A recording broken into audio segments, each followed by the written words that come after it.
Hello everyone, I hope आप सभी के इंग्लिश के एग्जाम बहुत अच्छे हुए होंगे। अब हमारा पोल साइंस का पेपर है और पहले हमारा ये टारगेट होगा कि चैप्टर वाइज जो है हम प्रिपरेशन कर ले। बाकी मैंने 30 इंपॉर्टेंट क्वेश्चंस आप लोगों को ऑलरेडी दिए हुए। कुछ स्टूडेंट्स के कमेंट भी थे कि मैम प्लीज के आंसर भी प्रोवाइड कीजिए, तो आई होप कि आपको आंसर मिल के होंगे। नहीं मिले तो प्लीज आप लोग मुझे बता दीजिएगा। उसका जो है 2-3 दिन के बाद मैं एक सेपरेट वीडियो बना दूंगी सारे आंसर के साथ।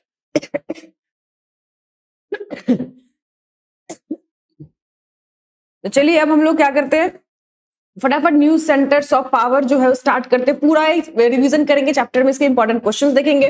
तो एंड तक वीडियो को देखिएगा। पूरे चैप्टर समझने के बाद जो भी इंपॉर्टेंट क्वेश्चंस है जो प्रीवियस ईयर में आए, जो इस साल एक्सपेक्टेड है, वो सारे चीजों को यहाँ पे डिस्कस करेंगे। तो आपका चैप्टर यहाँ से स्टार्ट होता है कि 1945 में सेकेंड वर्ल्ड वॉर खत्म हुआ और वर्ल्ड वॉर खत्म होने के बाद देखा था कि जो बेनिफिट यूएस एंड यूएसएसआर को हुआ था, बाकी जितने भी देश थे, स्पेशली जो यूरोप देश थे, उनको बहुत नुकसान हुआ था। तो यूरोप देशों को दोबारा से रिवाइव करने के लिए, उनको दोबारा से इकोनॉमी को ठीक करने के लिए मार्शल प्लान लेकर आया गया। तो यहाँ पे लिखा ना, European integration after 1945 was aided by the cold war. एक तो कोल्ड वॉर की वजह से उनको बहुत फायदा हुआ क्योंकि ग्रुपिज्म का दौर स्टार्ट हुआ था और अमेरिका ने इन लोगों को अपने साथ करने के लिए कि वेस्टर्न कंट्री जो अगर उनको मदद करेगा, फाइनेंशियली हेल्प करेगा, तो सीधी सी बात है वो उनके ग्रुप में शामिल होंगे। So America extended massive financial help किसको, यूरोपियन इकोनॉमी को मिला था, जिसे मार्शल प्लान भी कहा गया था। देखिए मार्शल प्लान जो है वो इंपॉर्टेंट है कि कैसे बोला गया था कि अमेरिका के द्वारा जो वेस्टर्न यूरोपियन कंट्री थे उनको जो फाइनेंशियल मदद दी गई उसी को मार्शल प्लान कहा गया। अब ये आपको सीरीज याद रखना है कि 1948 में नाटो अंडर लिखा ना Marshall plan, the organisation for the economic cooperation establish help the western European state, कि 1948 में नाटो के अंडर ये मार्शल प्लान के तहत जो इकोनॉमिक कॉपरेशन बनाया गया ताकि जितने वेस्टर्न कंट्रीज हैं उन सबकी हेल्प किया सके। फिर 1949 में ये इकोनॉमिक से पॉलिटिकल कॉपरेशन इनके बीच में बनी। 57 में यूरोपियन इकोनॉमिक कम्युनिटी बनाई और 91 में जब यूएसएसआर कोलैप्स्ड हुआ तो फटाफट उन्होंने अपने आप को फॉर्मली क्या बना लिया, ईयू यानी कि यूरोपियन यूनियन उन्होंने बना लिया। तो ये इंपॉर्टेंट है याद रखना कि यूरोपियन यूनियन स्टैब्लिश कब हुआ था, इसे मोस्ट इंपॉर्टेंट ये आपको पता होना चाहिए। तो चलिए अब यूरोपियन यूनियन के कुछ फीचर्स पढ़ लेते हैं। यूरोपियन खुद का फ्लैग है, खुद के एंथम है, फाउंडिंग डेट है, कॉमन करेंसी है, पर करेंसी के मामले में वो फ्लेक्सिबल है। अगर कोई देश नहीं अपनाना चाहता है यूरो को तो वो ठीक है। उनके common security and foreign policy है। हालांकि उन्होंने अपना कॉन्स्टिट्यूशन बनाने की कोशिश की थी बट उसमें सक्सेस नहीं मिली भी थी, लेकिन उनके कॉमन पार्लियामेंट यानी कि हर यूरोपियन कंट्री के अपने पार्लियामेंट है और उन सबको मिलाकर जितने भी ईयू के मेंबर हैं उन सबका एक कॉमन पार्लियामेंट है। और उन्होंने, आपको पता है कि जो भी ईयू के मेंबर है, जितने भी वेस्टर्न कंट्रीज है, उन सभी देशों में बाउंड्रीज जो है बैरियर खत्म कर लिया गया है। यानी कि आपको एक देश से दूसरे देश जाने के लिए कोई वीजा की परमिशन नहीं है। जो भी गुड्स इंपोर्ट एक्सपोर्ट हो तो उनके ऊपर कोई टैक्स नहीं लगाए जाते। तो ये जो बाउंड्री है उन्होंने इसको पूरी तरह से खत्म कर लिया और ऐसे दिखाते जैसे कि वो सारे एक ही देश है। जैसे हमारे भारत है ना पूरा मतलब है और उसमें अलग अलग स्टेट है, जैसे उत्तर प्रदेश, महाराष्ट्र, आप कहीं पे भी फ्रीली मूव कर सकते हो, एक जगह दूसरी जगह गुड जा सकता है। तो उन्होंने भी ईयू को इसी तरह से बना रखा है कि ईयू एक बहुत बड़ा देश है, छोटे छोटे समझ लीजिए स्टेट है, उन सबकी common foreign policy, common security policy, एक दूसरे की हेल्प करते हैं, बिना वीजा के एक देश से दूसरे देश में जा सकते हैं। तो इस तरह से अपने आप को उन्होंने बनाया। अब यहाँ पे देखिए बहुत सारे जो है रीजनल ऑर्गेनाइजेशन बने पर ईयू जितने सक्सेस कोई भी ऑर्गेनाइजेशन नहीं हुआ। सबसे ज्यादा देखिए आसियान भी पढ़ेंगे, सार्क भी पढ़ेंगे, ब्रिक्स भी पढ़ेंगे, बट आखिर ऐसी क्या रीजन है कि जो ईयू है वो इतना ज्यादा सक्सेस हुआ।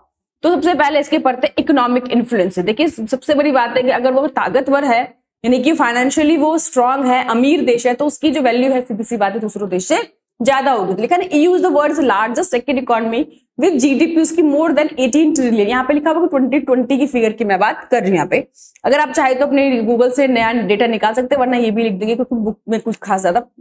दूसरा है कि जो यूरो है वो जो है वो अगर वो यूएस डॉलर को कोई टक्कर दे सकता है तो वो केवल ईयू की ही करेंसी है, बाकी करेंसी जो है यूएस के कहीं आसपास स्टैंड नहीं करती।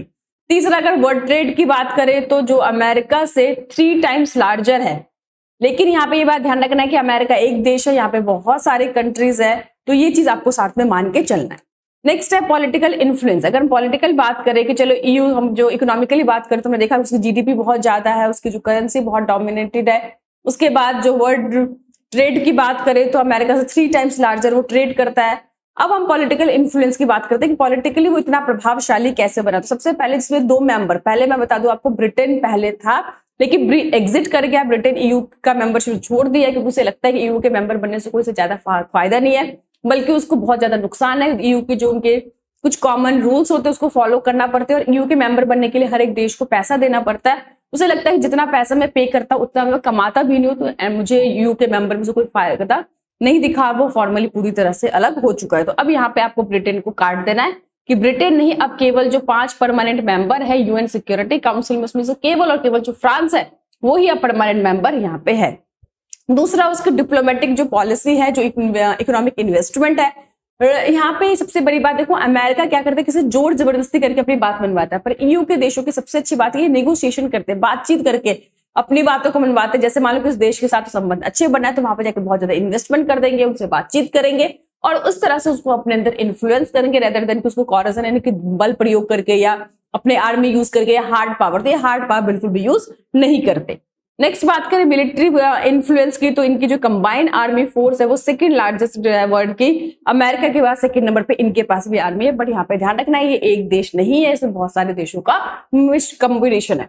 टोटल स्पेंडिंग डिफेंस की यूएस के बाद इन्हीं का आता है। ईयू के जो 2 मेंबर है, फिर से यहाँ पे ब्रिटेन को काट दो, क्योंकि अब ब्रिटेन नहीं, एक फ्रांस ही एक ऐसा देश है जिसके पास न्यूक्लियर पावर वाला देश है।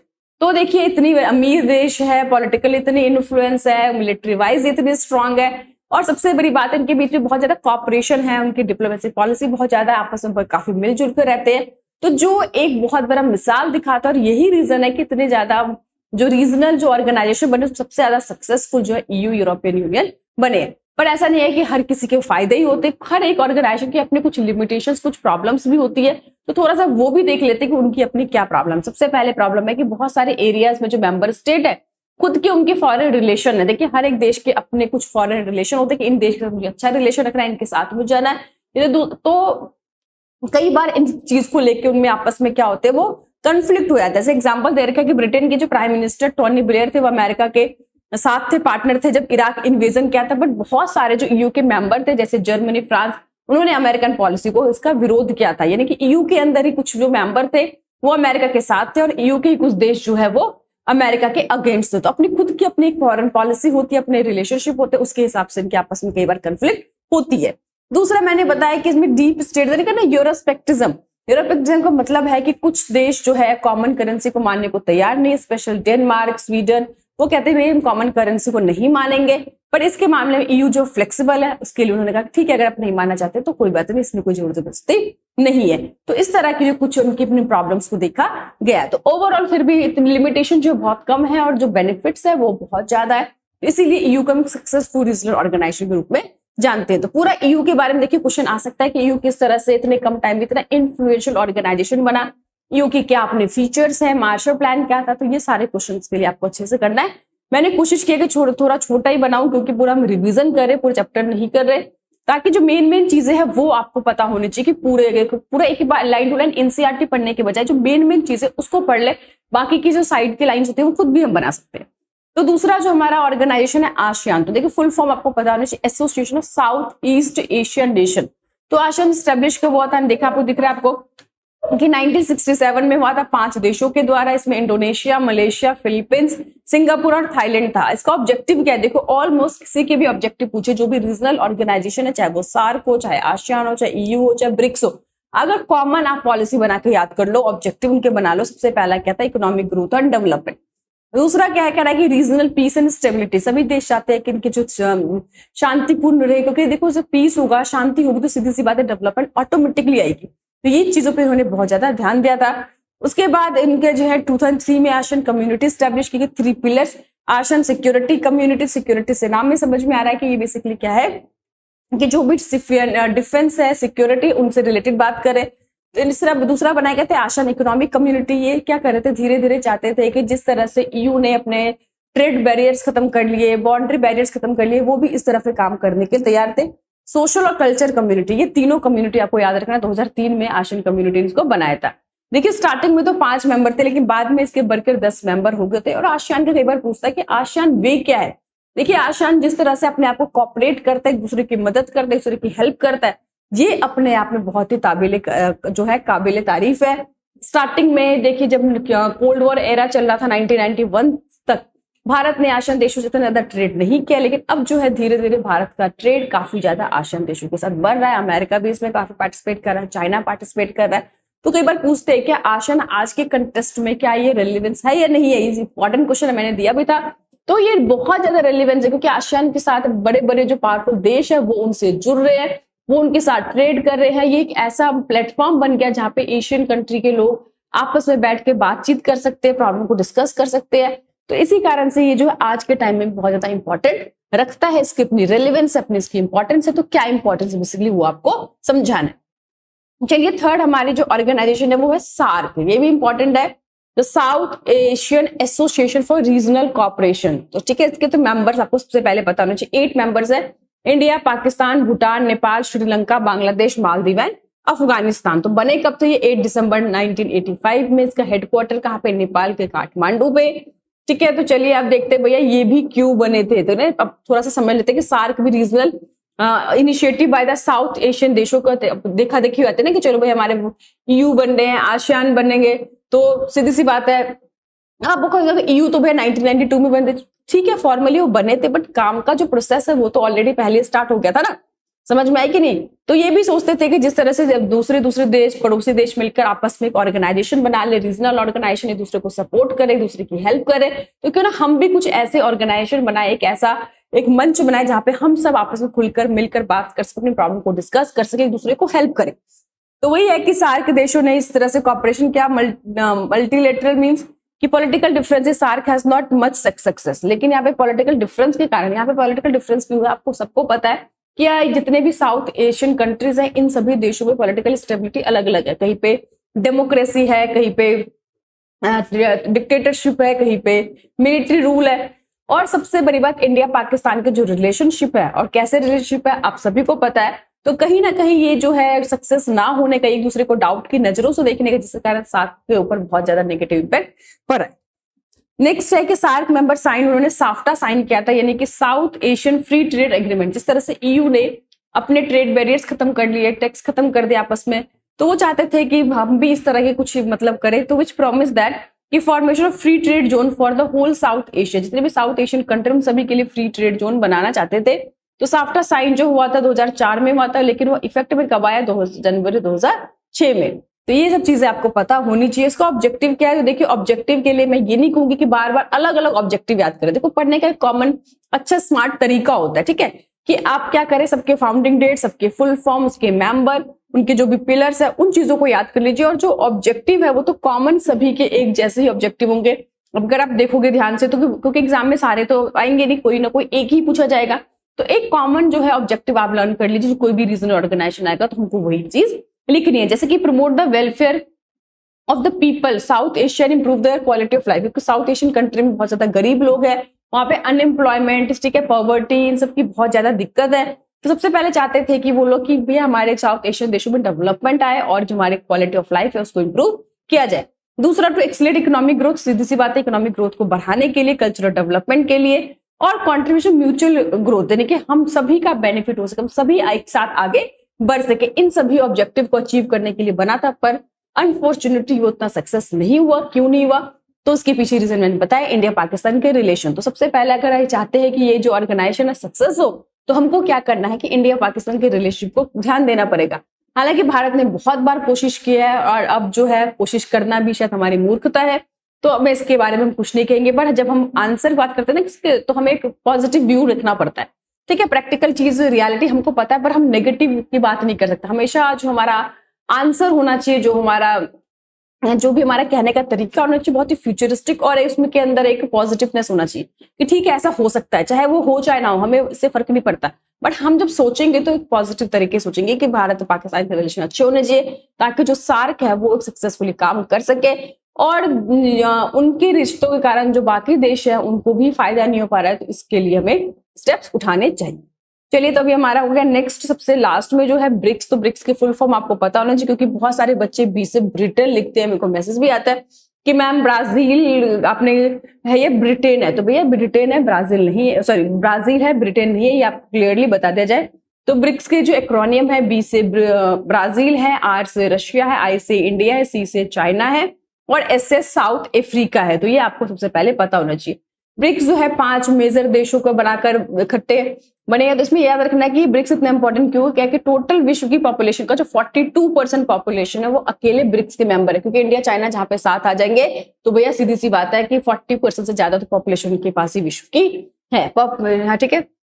जीडीपी की बात करें तो 23% पूरे विश्व की जीडीपी इन्हीं 5 देशों के पास है। टेरिटरी की बात करें तो 30%, क्योंकि रशिया इसमें आता है, चाइना बड़े देश है। और ग्लोबल ट्रेड की बात करें तो 18% ट्रेड जो है 5 देश कर रहे थे। 5 देश बहुत ही ज्यादा ऐसे देश है जो आने वाले टाइम में बहुत ज्यादा तेजी से इमर्ज हो रहे हैं, सुपर पावर की तरफ बढ़ रहे हैं। इसमें से रशिया तो ऑलरेडी है, बट इंडिया चाइना बहुत तेजी से ग्रो कर रहा है। तो इन्होंने मतलब एक तरह से भी कह सकते हैं कि अमेरिका को एक तरह से टक्कर देने के लिए उन्होंने अपनी एक ऑर्गेनाइजेशन बनाया ताकि अमेरिका को वो चैलेंज कर सके। आपको पता है रशिया और अमेरिका के जो रिश्ते हम सभी जानते हैं वो मतलब 1945 से जो स्टार्ट हुए थे, हालांकि कोल्ड वॉर चला था, फिर 1991 में डिसइंटीग्रेट हो गया था। पर ऐसा नहीं है कि यूएस अपने पुरानी दुश्मनी को भूल गया। जब भी मौका मिलेगा तो रशिया जो है वो अमेरिका को हमेशा मतलब उसको चैलेंज करने कभी भी छोड़ेगा नहीं। तो इसका जो फर्स्ट समिट हुआ था याद रखना 2009 में हुआ था। इसका भी ऑब्जेक्टिव सेम है कि वे रीजनल डेवलपमेंट के लिए हुआ था, ट्रेड बैरियर्स को खत्म करने के लिए, इकोनॉमिक डेवलपमेंट के लिए, रिलेशनशिप बिल्ड करने के लिए, जो भी रिसोर्सेज है उनको अच्छे से यूज करने के लिए, और जो टेररिज्म है इनसे सभी देश परेशान आपने देखा, तो उसके खिलाफ जो है एक साथ आगे आने के लिए। लेकिन अब लिमिटेशन क्या ब्रिक्स की, चलो उन्होंने बना तो दिया अमेरिका को रोकने के लिए, उसके पावर को कंट्रोल करने के लिए, बट उनकी खुद की बड़ी सी प्रॉब्लम क्या है, सबसे बड़ा जब चाइना जहां पर होगा वो तो किसी की नहीं सुनता, हम सभी जानते हैं वो जो मनमानी करता है। तो जब कोई मान लो कि आपकी क्लास के अंदर कोई ऐसा बच्चा जो अपनी ही सुनता है, दूसरों की कोई मतलब दूसरों क्या बोलते हैं क्या चाहते हैं उनसे कोई मतलब नहीं होता, ऐसे लोगों से ज्यादा बन नहीं सकती। तो ऐसे लोग किसी भी ऑर्गेनाइजेशन में होंगे जो सिर्फ अपना सोचे, दूसरों को बिना सुने, तो सीधी सी बात है वहां पे कंफ्लिक्ट तो हमेशा रहेगा ही रहेगा। तो यहाँ पे जो चाइना है बहुत ज्यादा डोमिनेटेड है।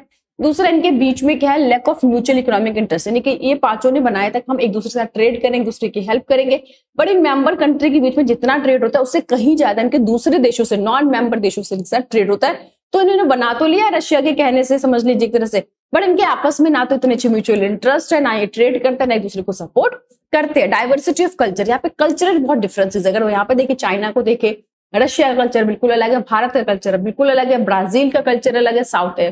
तो इनके जो कल्चरल इतने डिफरेंसेस है, तो एक जो होते हैं ना कि आपस में कुछ कनेक्ट नहीं पड़ रहा, जब कल्चरल हम एक जैसे होते तो एक कनेक्शन बनती है। तो यहाँ पे बहुत सारे प्रॉब्लम्स है। एक तो जहाँ पे चाइना होगा वहां बदमाशी होगी, दूसरा मैंने बताया इनके बीच जो म्यूचुअल लैक ऑफ इंटरेस्ट है, इनको ये फर्क नहीं पड़ता कि ठीक है हम आपस में ट्रेड करें, एक दूसरे को सपोर्ट करें। ये नॉन ट्रेड मेंबर जो है इनके साथ ज्यादा ट्रेड करते हैं। और कल्चरल डिफरेंसेस ये एक बहुत बड़ा रीजन है जिसके कारण इनके आपस में कभी भी कहते हैं ना कि जम नहीं पाता। तो ये हमारे 4 रीजनल ऑर्गेनाइजेशन होंगे, फिर से देख लीजिए, ईयू, आसियान, सार्क और ब्रिक्स। तो मेन चीजों को ही हमें नोट्स में बनाया था, एक एनसीईआरटी के एक लाइन को नहीं समझाया था। लाइन करने के लिए मैंने आपको ऑलरेडी समझाया हुआ है, पहले ऑलरेडी डिटेल वीडियोस बनाए हुए हैं, वहां पे आप चाहे तो देख सकते हैं। तो ये तो रिवीजन एक तरह से हमारी चल रही है।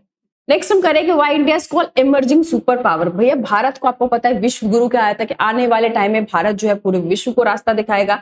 तो आखिर इंडिया में ऐसी क्या बात है जो इंडिया को इमर्जिंग सुपर पावर कहता है। अभी सबको पता है कि इंडिया सुपर पावर नहीं है, बहुत सारे न्यूज चैनल दिखाते हैं कि भैया भारत तो बन चुका है, अमेरिका से भी आगे निकल चुका है, कुछ चैनल के अपने, बट रियलिटी है कि अभी भारत सुपर पावर नहीं है। जो पढ़े लिखे बच्चे उनको सबको पता है, न्यूज चैनल देखे हमको ज्यादा खुश होने की जरूरत नहीं है। लेकिन हाँ, भारत में पोटेंशियल जरूर है, और वो पोटेंशियल कौन कौन से है, वो कौन कौन से फैक्टर है जो भारत को इमर्जिंग सुपर पावर की कैटेगरी में रखता है, वो यहाँ पे हमको डिस्कस करना है। सबसे पहले कह रहा है डेमोग्राफिक फैक्टर, कि इंडिया की जो आपको पता है पूरे विश्व की जो सेकंड लार्जेस्ट पॉपुलेशन है वो इंडिया की है, फर्स्ट नंबर पे चाइना आता है। लेकिन ये कोई खुशी की बात नहीं, खुशी की बात जो है वो आगे है कि 50% जो हमारे पास पॉपुलेशन है वो 24 साल से भी यंग एज की पॉपुलेशन है। ये हमारे लिए खुशी की बात है कि भैया जहां पे भी छोटे लोग यानी कि यंग लोग जहां पे ज्यादा होंगे, तो सीधी सी बात है वहां के लोग क्या होंगे, ज्यादा उनको डेवलपमेंट की आगे। अब मान लो एक आसपास ही देखिए, एक घर है जहां पे 10 बूढ़े लोग रहते हैं, ठीक है, और 2 यंग लोग रहते हैं, तो हुआ क्या कि 2 यंग जो कमाने जाते हैं वो सारे डिपेंडेंट जो उनके ऊपर है उन पे पैसा खर्च हो जाएगा। लेकिन फैमिली जहां पे यंग पॉपुलेशन ज्यादा है तो वहां पे ज्यादा अर्निंग, ज्यादा डेवलपमेंट, ज्यादा उनको सोर्सेज मिलेंगे। तो हमारे लिए ये खुशी की बात है। क्या this provision the nation with the large work force for many years help in growth. इतनी वर्क फोर्स हमारे पास होंगे जिसके कारण हमारी ग्रोथ की जो एक्सपेक्टेशन है वो बहुत ज्यादा है। दूसरा इकोनॉमिक फैक्टर, तो इंडिया जो है कह रहा है second largest producer of food next to China. China के बाद दूसरे नंबर पे आता है। आज के टाइम में देखते हो कि भारत के पास इतनी कैपेबिलिटी है कि वो हर तरह के फूड, हर चीज बना सकता है और दूसरे देशों की हेल्प भी कर रहा है। इस टाइम पे देखा हमने कोरोना टाइम पे, उसके बाद यूक्रेन और रशिया की लड़ाई के बाद भारत ने कितने देशों की हेल्प की है, फूड ग्रेन सप्लाई कर रहा है। तो ये भारत की एक बहुत बड़ी स्ट्रेंथ है। तीसरी, स्टेबल डेमोक्रेसी। मैंने बताया कि भारत एक ऐसा देश है जहां पे जब नेहरू जी ने कहा था कि भैया डेमोक्रेसी हम लोग अपनाने जा रहे हैं, तो लोगों ने बहुत मजाक उड़ाया था। वेस्टर्न कंट्री ने कहा था कि जानते भी हो डेमोक्रेसी का मतलब क्या है और आप किस तरह से अपना सकते हो। इवन उन्होंने कहा था कोई बात नहीं, सपने देखने का अधिकार सबको है और ये सपना ही रहेगा, रियलिटी हो नहीं पाएगी। बहुत बार ऐसा लगा देश में कि डेमोक्रेसी खतरे में आ जाएगी, जैसे 1975 में लगा, जब देश में नेशनल इमरजेंसी लगा देने लगा तो लगा कि डेमोक्रेसी खतरे में आ गया। जब नेहरू जी की डेथ हुई थी तब लगा था क्या डेमोक्रेसी आगे चल भी पाएगी, नहीं चल पाएगी। बट हम लोग बहुत लकी है कि हमारे देश में स्टेबल डेमोक्रेसी आजादी से लेकर आज तक बढ़ी अच्छे से डेमोक्रेसी चल रही, रेगुलर हमारे इलेक्शंस हो रहे हैं, रेगुलर हमारे फेयर इलेक्शंस हो रहे हैं। तीसरा, वर्ल्ड वाइड इंफ्रास्ट्रक्चर, यानी कि हमारे जो इंफ्रास्ट्रक्चर, देखिए हम थोड़े से पीछे जरूर रह गए इंफ्रास्ट्रक्चर में। स्टार्टिंग में गवर्नमेंट ने इतना ज्यादा ध्यान नहीं दिया इंफ्रास्ट्रक्चर पर जैसे चाइना की सरकार ने समझा, लेकिन अब जो है हम बहुत ज्यादा इसकी तरफ फोकस कर रहे हैं और अपने इंफ्रास्ट्रक्चर को बहुत ज्यादा बढ़ा रहे हैं। इंफ्रास्ट्रक्चर आपको पता है दो तरह के होते हैं, सोशल इंफ्रास्ट्रक्चर और इकोनॉमिक इंफ्रास्ट्रक्चर के अंदर आपके रोड आते हैं, आपके पावर आते हैं, ठीक है, इन सब चीजों पर बैंकिंग आती है, इंश्योरेंस आते हैं, जो डायरेक्ट तो आपके गुड्स मैन्युफैक्चर नहीं करते, पर मैन्युफैक्चरिंग में, इंडस्ट्रीज में इनकी बहुत ज्यादा मदद होती है। इनके हेल्प से ये बेसिकली प्रोडक्शन करती है। और सोशल इंफ्रास्ट्रक्चर, स्कूल हो गए, हॉस्पिटल हो गए, हाउसिंग हो गए, तो इन सब चीजों पे आपने देखा मोदी सरकार कितनी ज्यादा ध्यान दे रही है ताकि वर्ल्ड वाइड इंफ्रास्ट्रक्चर बना सके और फॉरेनर को अट्रैक्ट कर सके कि वो हमारे देश में आके इंडस्ट्रीज लगाए और मैन्युफैक्चरिंग यूनिट्स लगाए ताकि यहाँ के लोगों को जॉब ज्यादा से ज्यादा मिल सके।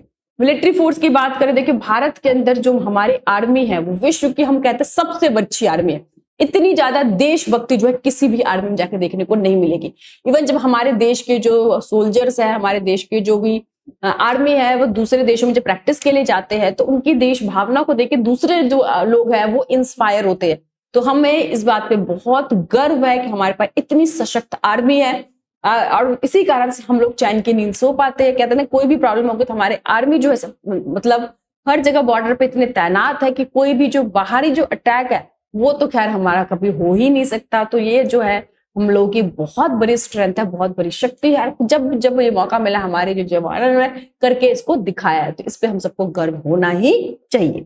नेक्स्ट है टूरिज्म। देखिए भारत में बहुत सारा है, आपने देखा कि अगर बहुत सारे बच्चे होंगे जो भारत के बारे में इतना डिटेल में नहीं जानते, अगर आप पढ़ेंगे तो देखेंगे बिहार जिसको लोग बैकवर्ड कहते हैं वहां पे पढ़ेंगे कि मतलब कितना कुछ वहां पे है। अगर उनकी हिस्ट्री को जानते हैं तो बौद्ध वहीं से आए थे, जैन धर्म के लोग वहीं से आए थे, मौर्य एम्पायर, ठीक है, इतने सारे किले हैं, इतने सारे नेचुरल ब्यूटीज है, इतना कुछ साहित्य है, लिटरेचर है, तो जो कि भारत को एक अच्छा खासा टूरिज्म सेंटर बनाता है, जहाँ पे लाखों लोग जो है भारत को देखने के लिए, उसको समझने के लिए, जानने के लिए, भारत का जो कल्चर है, भारत की जो बहुत सारे जो पुरानी हिस्ट्री है, इन सब चीजों को देखने के लिए जो बहुत सारे लोग अलग अलग देशों से आते हैं, उससे जो है भारत सरकार बहुत ज्यादा पैसा कमाती है। साइंस एंड टेक्नोलॉजी की बात करें तो भारत इस क्षेत्र में भी बहुत तेजी से आगे बढ़ रहा है। पिछले 10 सालों में भारत में काफी डेवलपमेंट हुई है, काफी ज्यादा हम आगे बढ़े हैं। और नेक्स्ट है फॉरेन रिलेशन। भैया ये तो मानना पड़ेगा, जब से मोदी जी की सरकार आई तब से हमारे रिलेशनशिप में बहुत ज्यादा इंप्रूवमेंट हुई है।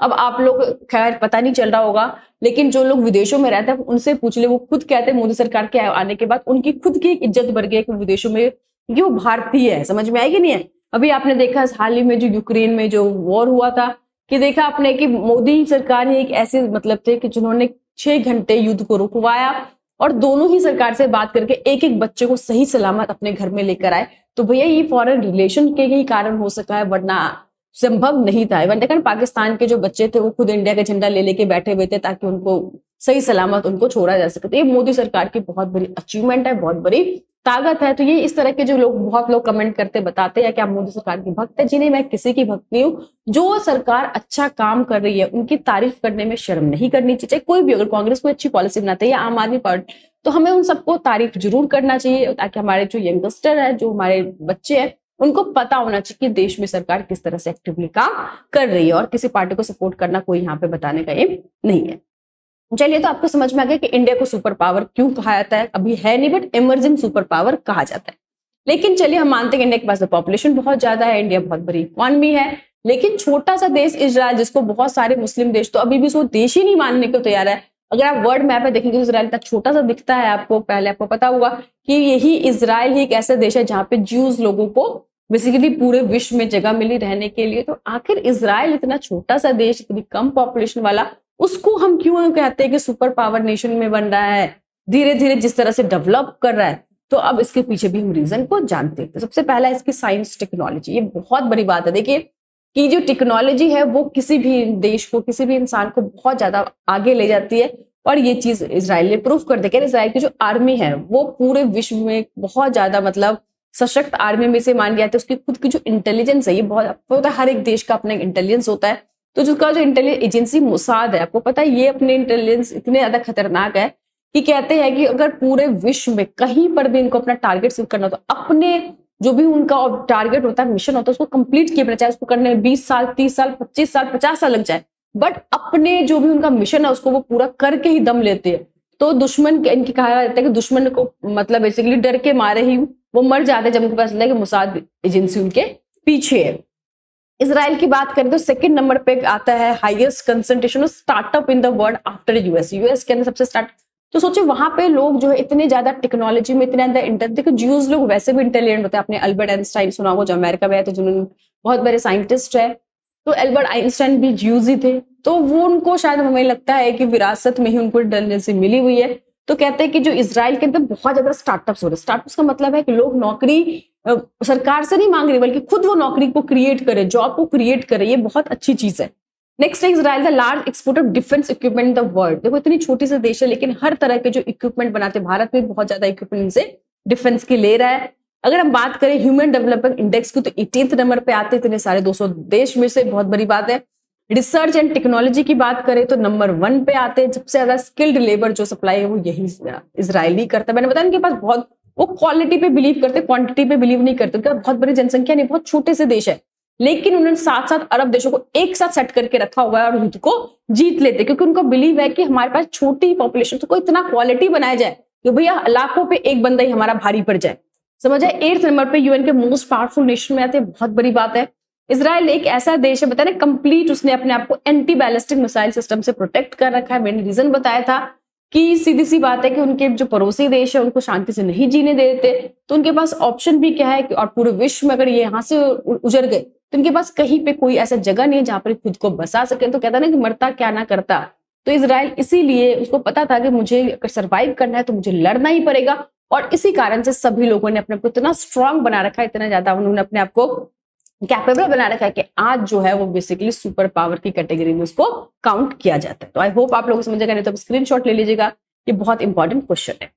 नेक्स्ट है कि भैया चाइना को क्यों इमर्जिंग सुपर पावर कहा जाता है। तो चाइना बदमाश कंट्री कहना ही पड़ेगा, ऐसी बात नहीं है कि कहना ही पड़ेगा। चाइना ने कुछ काम भी ऐसे किए हैं जिसके कारण हम उसको सुपर पावर कह सकते हैं। सबसे पहले भैया कि किंग ऑफ ग्लोबल एक्सपोर्ट, आज के टाइम में मैं बता रही हूँ कोई ऐसा कंप्यूटर नहीं है, मोबाइल नहीं, जो चाइना की मदद के बिना आप लोग बना सके। अमेरिका भी नहीं बना पा रहा है, बहुत बड़ी बात है। चाइना की बहुत बड़ी शक्ति है ये, और R&D पे 1 रुपया भी खर्च नहीं करता, ये भी आपको मैं बता दूं।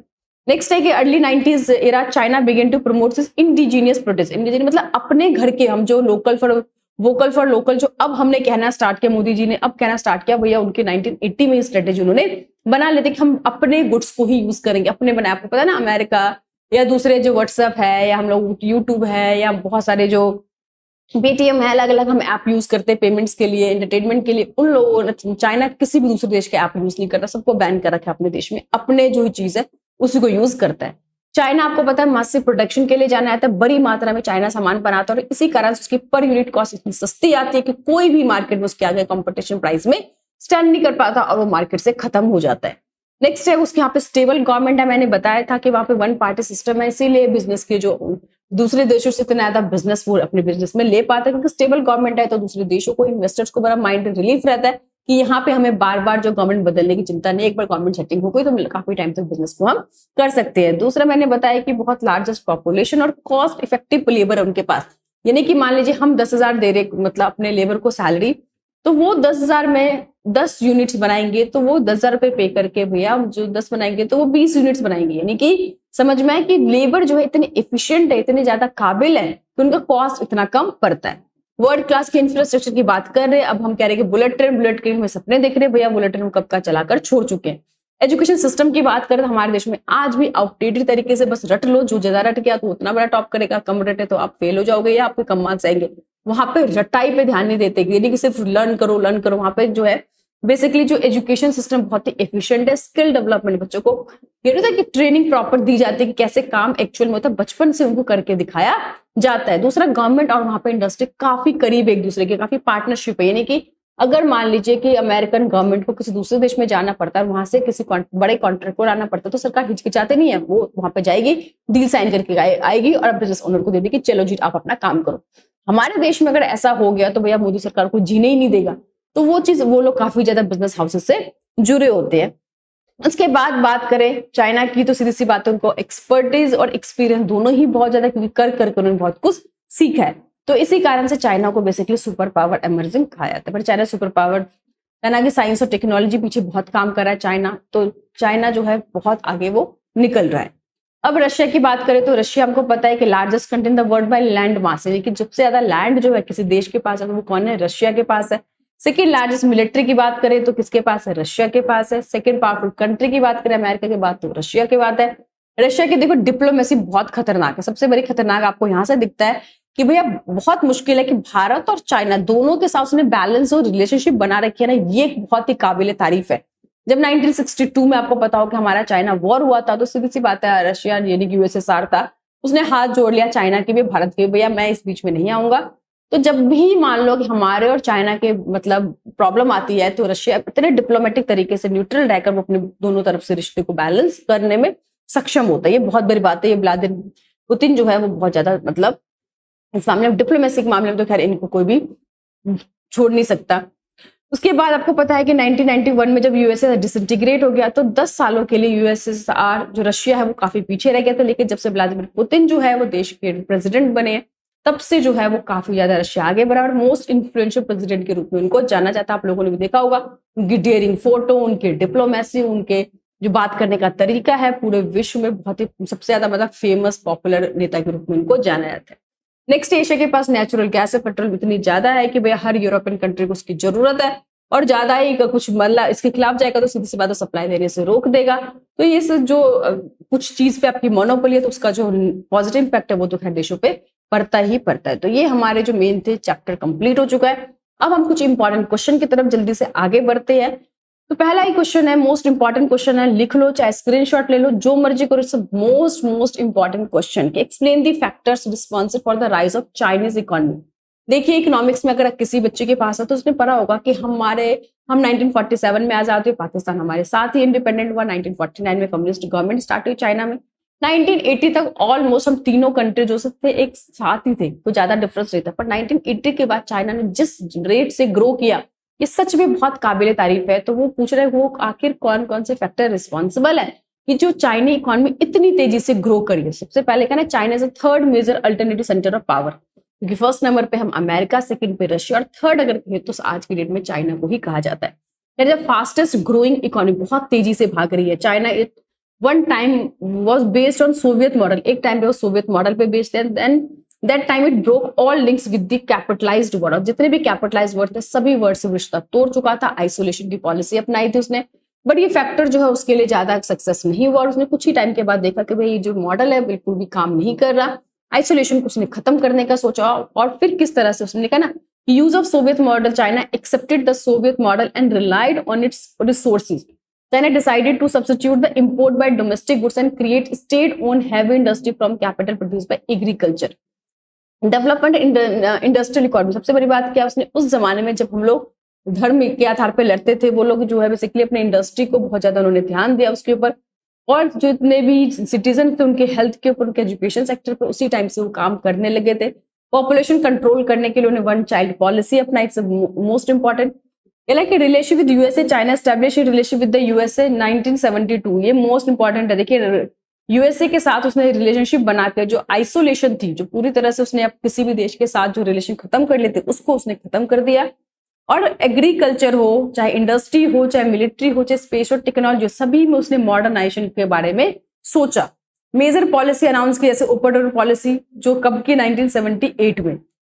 उसके बाद उसने बहुत सारे ऐसे काम किए, जैसे लिखा है ना कि जब एरा प्राइवेटाइजेशन एग्रीकल्चर का 1982 में किया, इंडस्ट्री का 1998 में किया, बहुत सारे SEZ बनाए गए, स्पेशल इकोनॉमिक जोन सेटअप किए, ताकि जो फॉरेन इकोनॉमी है, फॉरेन के इन्वेस्टर है, वो यहाँ पर आ सके, बिजनेस में पैसा लगाए और देश के लोगों को काम मिल सके। तो ये सारी पॉलिसी जो अपनाकर चाइना जो इतनी तेजी से, ऐसा नहीं कि ओवरनाइट चाइना ने ग्रो किया, इसके पीछे बहुत सारे प्लान्स बने, बहुत सारे पॉलिसी बने, सरकार ने बहुत इस पे काम किया, तब जाके आज जो है सक्सेसफुल चाइना चल रहा है। तो ये सारी पॉलिसी, आपको ओपन पॉलिसी क्या है, एग्रीकल्चर इंडस्ट्री कब क्या, एग्रीकल्चर में कब प्राइवेटाइजेशन क्या, SEZ कब बनाया, वन चाइल्ड पॉलिसी है, ये सारी चीजों पे आपको उनके एजुकेशन सिस्टम में रिफॉर्म्स किए, मॉडर्नाइजेशन लेकर आए, तो ये सारी चीजें आपको अच्छे से लर्न करनी है।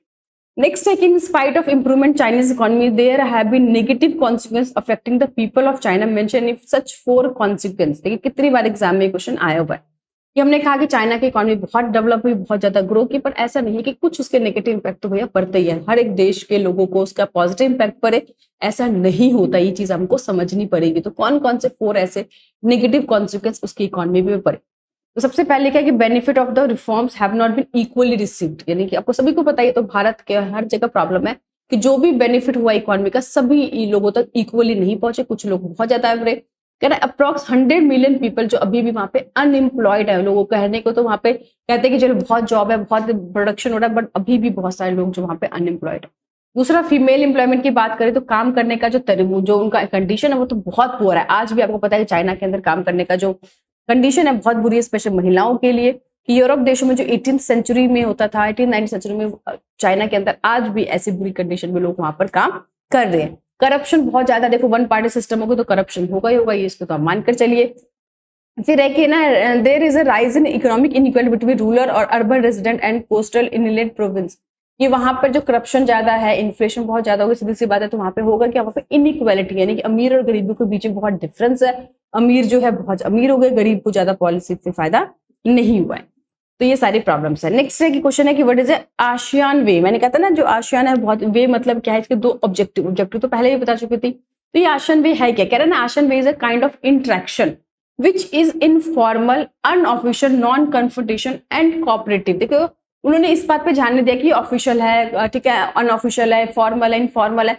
ये बेसिकली क्या करते हैं कि आपस में किसी भी तरीके से आपस में कनेक्ट हो, मिले, म्यूचुअली एक दूसरे की हेल्प करे, ये इस तरह से काम को करना चाहते हैं। तो ऑब्जेक्टिव हम पहले बता चुके हैं कि अपनी इकोनॉमी के ग्रोथ रेट को बढ़ाना है, जो भी मेंबर कंट्री है उसके साथ मिलकर कल्चरल और सोशल डेवलपमेंट करना है, रीजनल पीस और स्टेबिलिटी पे काम करते हैं, और जो भी UN का चार्टर है उसको पूरी तरह से फॉलो करते हैं। तो यहीं पे हमारे चैप्टर जो है कंप्लीट होता है। इसमें कोई भी प्रॉब्लम हो, इस पूरे चैप्टर से related each and every question को अच्छे से कीजिएगा, हर एक टॉपिक को कीजिएगा, मैंने कहा ना।